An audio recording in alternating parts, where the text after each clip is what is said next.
This is gonna be our last episode of the chassis part of this build. The next one is gonna be the body. The last episode we left off on page 34 of the build, which is putting the drive shafts and all the axles in. So now we have almost a complete chassis. So we're pretty much at the point now where we're gonna start adding electronics, servos, the drag link, the shifting rod, things like that. Nothing crazy where I'm gonna separate this episode by episode. I'm just gonna follow the directions. I'm gonna time lapse it. I'm gonna finish off the chassis. And if there are any tips, tricks, any problems I run into, we'll go over that after the time lapse. So stick around. I'm gonna get the electronics out, show you what I'm throwing in this, and then we're gonna get ripping on this thing and finish this chassis up so we can get the body unboxed on the next episode and start that wonderful piece of equipment. The electronics that I chose to put in this, I wanted to keep it simple. I wanted to keep it budget. After all, it is a trail truck. I'm not going anything crazy in this, but I wanted reliability. So keeping it simple, a 2-in-1, something like this from Hobbywing. This is a Fusion SE, budget friendly and reliable. Plenty of power, plenty of wheel speed for what I'm gonna be doing. And my choice in servo was the Shift RC's XB. Plenty of power, budget friendly, and no direct power to worry about. Direct is good, but this is much simpler, and I'm getting plenty of power out of this, especially for a trail truck, scale truck. This is exactly what the doctor ordered. So those are the two servos that I'm putting in. And for the shift servo, not the shift servo, the shift servo, it comes with one in the package. So those are the 3 pieces of electronics that we're gonna be putting in. I do have my own receiver, so that's gonna be going in after the fact once I get this all pre-ran. And truth be told, I didn't get the receiver yet. Mail. So we're getting there. Let's see what we're gonna need on the next few pages, get it laid out, and start this time lapse. Yep, let's see. While I was getting this laid out, I did want to point out, you want to pay attention on pages that call for rod ends, so you make sure you get the right one. For instance, on page 35, you need nylon rod end. It's a part number, but the last alphabetic digit is D as in Delta, and the other one is C as in Charlie. And on them, stamped, there's C and D, so you know which one's which, and make sure you grab the right ones. So pay attention to your instructions. Everything is clearly labeled on the instructions, and as well as on the part and the bags that you're working out of. So I know I've said this a million times, but they do keep you organized if you keep yourself organized and you pay attention.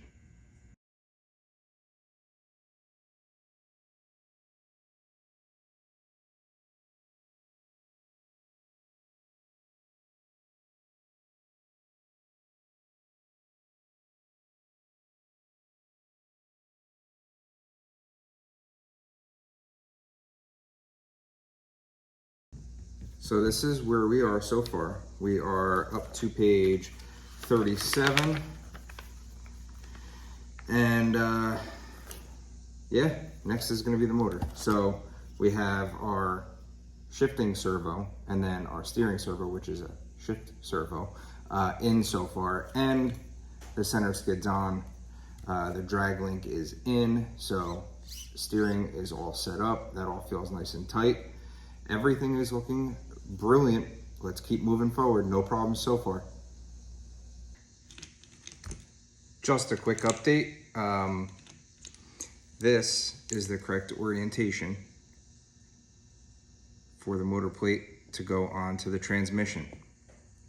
Both pieces go together. These are the set screws. And then on top here, you have all these numbers, and it goes by your pinion. All right, so the first notch is the stock pinion, so you have to make it flush with this alignment tool here. This, when it goes in the truck, goes in this orientation. If you try to put it this way, so this is up, it will not fit. You have to put it this way, assembled like this, slides in the truck, just like so, giving you clearance for your servo, and it screws from the back into the motor plate, not from this side into the transmission, because it's not threaded. This is threaded. So just make sure you're doing it properly, because I was not for a second. Food for thought. There you go. All right, so at the end of page 39, all right, that's the motor page. Looks like that, with the few tips that I just told you about. We are on to the receiver box, which is self-explanatory, 2 screws, and putting in the receiver, building the wheels, all self-explanatory stuff. So I'm gonna go ahead and just do all that, and then we will fast forward a little bit to the quick release body mounts. But it looks like for now, that's gonna be really it for what we've got going on. This thing weighs a ton, but like not in a bad way, a very good way. So we have the motor hooked up to the transmission properly. We have the skids underneath. We have the shift servo. We have the steering servo. Man, I wish I could just hand this through the screen, because the quality, you could just tell the quality. I'm gonna weigh this whole thing for next episode once everything's on and without a battery. Really see what this thing weighs, because she's hefty. So I'm gonna go finish all the little small things, finish this up, and if there's anything important, I'll be back. And I do want to get the quick release mounts done this episode, because everything has gone extremely smooth, and I just want to finish this up because I want to get into that body and ooh, looky, springy. So let's keep this moving.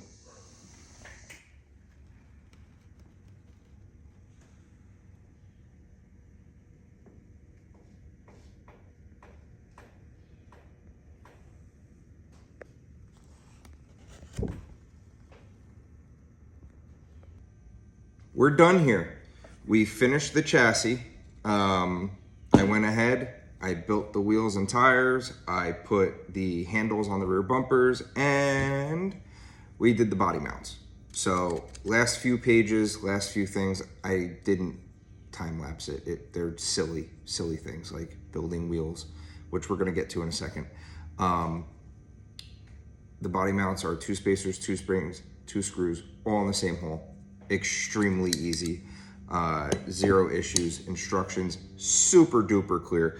This whole build, this has been super clear.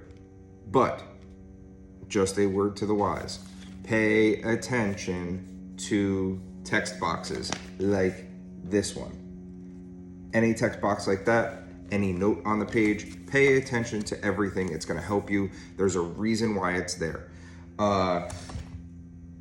We weighted. So it's on the weights right now. It comes in at just under 6 pounds for just the chassis. No battery or receiver, which the receiver weighs nothing, but no battery. So I believe it was 5.29 pounds all by its lonesome. So pretty hefty chassis. Now, the wheels and tires. To us, boom racing, especially pro builds, are iconic. That was one of the bucket list items on my early RC days, was to get into pro builds. That's when I really started to get into scale, and I was like, you know what? I want a set of pro builds. It took me a long time to get there and want to invest into wheels. I did it, and I love them. It's kind of the quality I expected to kind of get in the kit. I didn't expect crazy good wheels, but I expected something a little better than this. These were extremely hard to put together. I actually got a couple clamps to squeeze them together, which made it a lot easier. And the paint quality, let's see. Yeah, that's a good one to show. They're all chipped, but some are more chipped than others. The paint just kind of chipped right off with tightening the screw with the provided tool. So I was kind of disappointed in that. But all in all, super quality fit and finish. We've gone over this, how just amazed I am by this thing. It really is great. There are a few things that you have to pay attention to. Putting the spur gear in, definitely put the 2 set screws in and a little bit of like a light hold Loctite on the spur gear screw. Wow, talk words. Ha. Because that's a huge complaint that I've been seeing is people are saying the spur gear screws coming out during use. Well, there's one of those little highlighted text boxes that I told you about that tells you to put the 2 screws in the spur gear. There's actually a slot in the housing just to hold the spur gear tight while you tighten that screw. Throw a little light hold Loctite in there. I say light hold because you might have to take it out one day. Just enough to hold it in there, more than just, hand tight.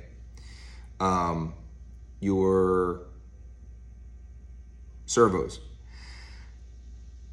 Personally, I would put the servos in when you put the brackets in, because getting to the screws is kind of a pain in the butt with the transmission in. You have to go like around the transmission. It's kind of a pain in the butt. And having the transmission there, or having the servo there, won't impede you from doing the rest of the build process. But I would definitely do that. Another thing, the ESC plate,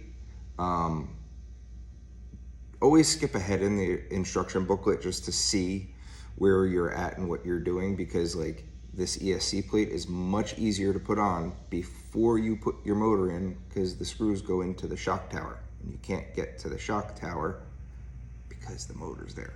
So what I ended up doing was taking these 2 screws out of the shock tower, taking the shock tower up, putting my ESC plate on, and then putting the screws back in. So just little caveat things, like pay attention to the instructions and use common sense on where you want to take the build, and how you want to accomplish it. But I would definitely put the servos in first and get this ESC plate on first. It won't impede you building the rest of the truck by having that there first. But then there's things like the skids that you don't want to put on first, because that will impede you from doing certain things. So just pay attention. All in all, great quality. I only ran into a few little minor issues, one being the wheels just being a pain in the butt and the paint coming right off. I was not happy with that. And the screws for the leaf springs, we went over that in past episodes, where I believe they should be about 22 millimeter screws. They're 20s, so you don't really get into the nylock part of the nut. Not a huge deal. They will hold if you put a little bit of Loctite on there and tighten them down. The 20s will hold. If you want to get into the nylock part of the nut, you need about a 22 millimeter screw. You can go a little bit longer. You could do like 24s, but then you're going to see, part of the hardware come up out of the nylock, and I don't like that. So I would say get a few 22s. I'm going to shut my corner weight system off. I love this thing. Also, just a note, because, I was paying attention to my corner weight system. This truck stock is actually why won't you shut off? There we go. It's pretty much a 60-40 split. I think it's 59-41 weight bias. So it's almost perfect. And And I know in the comp world, that's kind of what you're going for. This, to me, not a huge deal because it's a scale trail truck. I'm not doing anything crazy with it. I have heard they are super capable for what they are, and that they don't roll too easily. And I would attribute that to it being a pretty well-balanced and low-down heavy truck. So now what we're gonna do, or at least what I'm gonna do, is I'm going to clean this bench off, get rid of all the stuff, and move on to the body. Because I have some things that I have to do to the body. Now, if you remember, I did get things like the muscle winch and things like that, and the brackets. I'm not gonna put any of that in yet. That is all gonna be in the future, because I'm gonna do separate videos on these things. I wanna build this truck stock. Eventually we are gonna do upgraded wheels and tires. We're gonna do the winch. We're gonna do scale accessories. We're gonna do wheel wells, lighting, all of that. But right now I wanna get a stock truck, get it together, get it out on the trail, get my first thoughts of it, and then put it back on the bench, take it back apart, add all my scale accessories, and move on from there. I hope everybody's enjoying the build series as much as I am. I know it's taken a little while, week by week, but this part is done. I am ecstatic about the quality. This has totally changed the way that I look at RCs and the way that I'm going to judge RCs and really hold companies to a different standard, because they have raised the bar. They really have in every aspect of RC. And it's also why I chose the electronics that I did, because I want quality and reliability, and that's what we have in here. So everybody, you have a wonderful weekend if you're watching this on release date, which would be on a Friday. So I am gonna go clean my bench off. I'm not looking forward to this. Have a great day, everybody.